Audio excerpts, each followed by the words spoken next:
में उनके उपदेश सुने भी कौन, क्योंकि जिस अपराध के आरोप में वो जेल में गए हैं उसके बाद वो वहाँ अलग थलग पड़ गए हैं। इधर आसाराम जेल में करवटें बदल रहे हैं, उधर उनके सुपुत्र का प्यार उमड़ रहा है। जोधपुर जेल में बंद अपने पिता से मिलने के बाद नारायण साईं ने आरोप लगाया कि उनके पिता के अधिकार छीने जा रहे हैं। पूर्णिमा को हजारों ऐसे भक्त हैं जो गुरु दर्शन बिना पानी भी नहीं पीते। उनकी भावना और श्रद्धा को देखते हुए हर माह पूर्णिमा दर्शन व्रतधारियों का यह नियम न टूटे, इसका ख्याल भी रखना चाहिए। नारायण साईं का कहना है कि उनके पिता ने कभी भी किसी तरह का अपराध नहीं किया, न ही कभी अफीम और दूसरी नशीली चीजों का सेवन किया, लेकिन उन पर संगीन इल्जाम मढ़ दिए गए। गुरुदेव की स्नेह दृष्टि को प्राप्त करते हुए जीवन के हर एक पल को सार्थकता का आयाम दिया।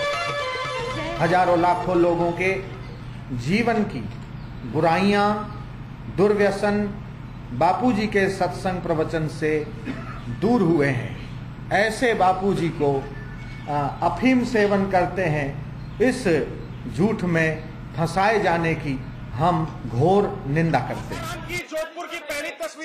सलाखों के पीछे आसाराम को 20 दिन से ज्यादा का वक्त हो चुका है। सत्संग में उनके पंडाल सूने पड़े हैं।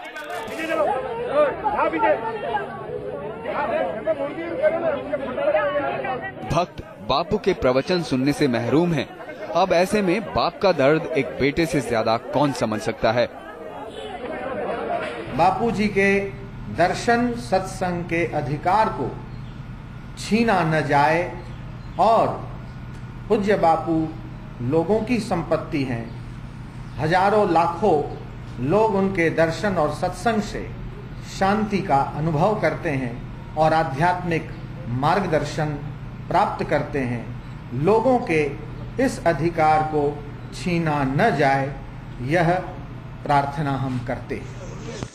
पिता संगीन अपराध में सलाखों के पीछे हैं। उनके ऊपर एक नाबालिग लड़की ने यौन शोषण के आरोप लगाए हैं और इधर आसाराम के बेटे अपने पिता की तुलना ब्रह्म पुरुष से कर रहे हैं।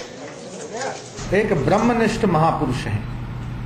विपरीत परिस्थितियों में भी उनकी शांति, समता और धैर्य को मैंने देखा है और जेल जाने से पूर्व भी देश विदेश के करोड़ों लोगों ने विभिन्न चैनलों के माध्यम से उनकी शांति, धैर्य और समता के दर्शन किए।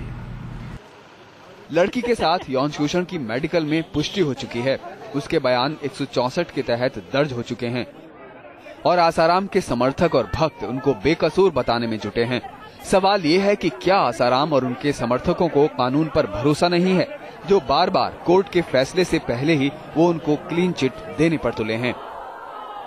आसाराम के बेटे नारायण साईं का कहना है कि उनके पिताजी ब्रह्म पुरुष है और उनका सत्संग का अधिकार छीना जा रहा है।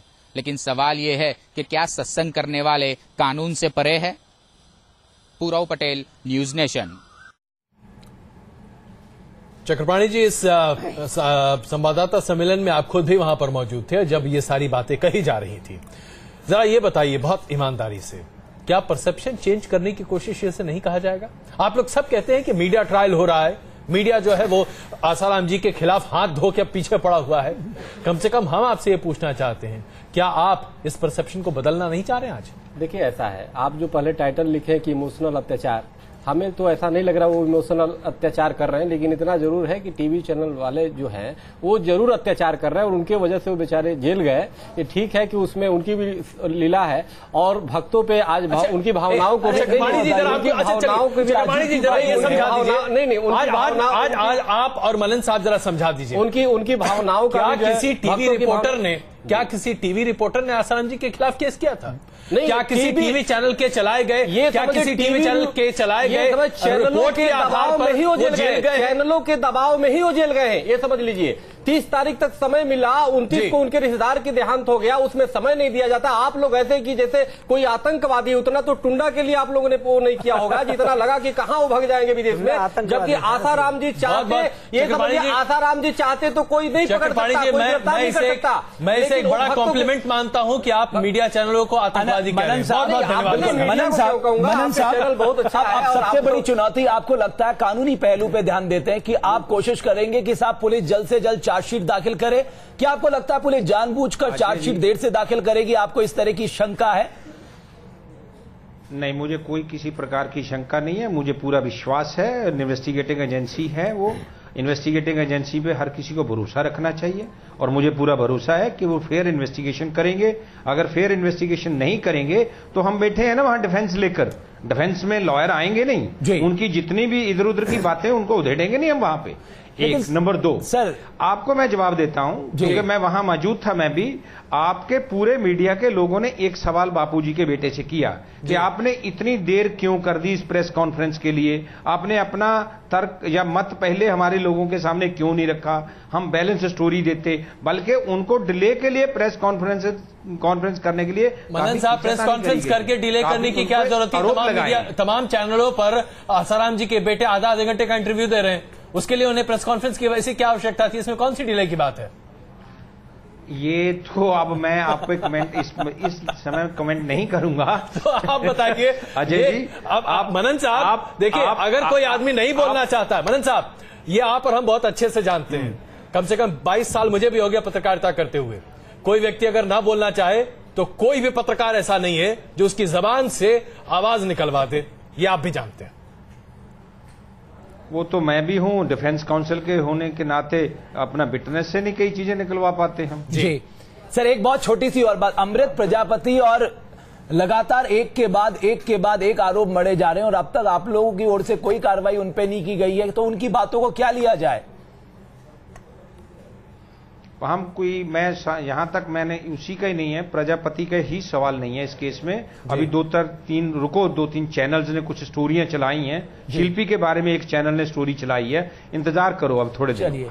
चक्रपाणी बिल्कुल ऐसा नहीं है, हम भी दरवाजा खटखटाएंगे अदालत का, अदालत फैसला करे कि भाई ये ऐसी स्टोरियां चलाना किसी लड़की के लिए जो जिंदगी में पहली बार अरेस्ट हुई है, मैं एग्री, बहुत संक्षेप में चक्रपाणी, और अभी उस पे चार्ज नहीं लगा, उसके बारे में क्या क्या बातें अजय जी कही गई हैं। आप भी पत्रकारिता करते हैं, आप भी कभी चक्रपाणी जी बिल्कुल क्यों कही ऐसे चैनल ने? आपने बताया आसाराम जी को कि महाराज जो गाना जो है सुख के सब साथी दुख में न कोई, वो आपके मामले में बिल्कुल फिट होता दिखाई दे रहा है। जो नेता कभी आपके पैर छूते थे वो कह रहे हैं मेरे जीवन की सबसे बड़ी भूल थी आसाराम जी को जमीन आवंटित करना, सब ने पल्ला झाड़ लिया, सब आपके खिलाफ, आपके आश्रमों के खिलाफ आप कार्रवाई करने लगे। आपने बताया उनको? ये उनका, देखिए उन लोगों का चरित्र है, ऐसा नहीं है। और हम लोग यही बात है कि हम सैद्धांतिक रूप से उनके साथ हैं और आसाराम जी को हमें समझते हैं कि वो पूरी तरह निर्दोष हैं और इसलिए हमें लगता है, और हम लोग साथ हैं और अंत तक साथ रहेंगे और निश्चित रूप से निष्कलंक और निर्दोष साबित होंगे, हमें पूरा आशा है। चलिए, आप सबों का बिल्कुल, आप सबों का बहुत बहुत धन्यवाद इस चर्चा में शामिल होने के लिए। बस एक ही गुजारिश है, हर कोई ये कहता है कि मीडिया की वजह से चीजें हो रही हैं। सवाल यहां ये नहीं है कि मीडिया की वजह से हो रही है, देश का कानून है और कानून से ऊपर शायद कोई भी नहीं है। रुकते हैं कुछ देर के लिए, वापस आते हैं कुछ और खबरों के साथ।